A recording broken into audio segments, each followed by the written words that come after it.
Luyo sa pagtuo nga motorsiklo lamang ang gigamit sa mga suspect isip getaway vehicle atol sa netabong pagpang-hold up sa usa ka pawn shop niadtong labay nga semana dinhi sa Davao City. Gibutyag sa Davao City Police Office nga aduna sila na-recover nga sakyanan sa mga suspect nga gigamit sa maong krimen. Din na-recover ang maong multi-purpose vehicle diha sa Hingoog City sa Misamis Oriental niadtong adlaw nga Martes. Kung asa sa kasamtangan, ginasuway na sa kapulisan ang tag-iya sa maong behikulo kini aron masuta kung may kalabutan kini sa maong krimen. Wala tamo sa panang-unom lang ka suspects kay possibility nga madungagan pa na siya katong driver or napabay mastermind or napay involved yan adri sa ato ang syudad.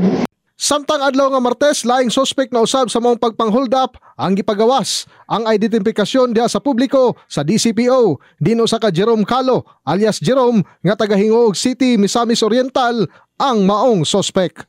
In the heart of changing lives, ako si Brigada Julius Pacot alang sa 93.1 Brigada News FM Davao, The Music and News Authority.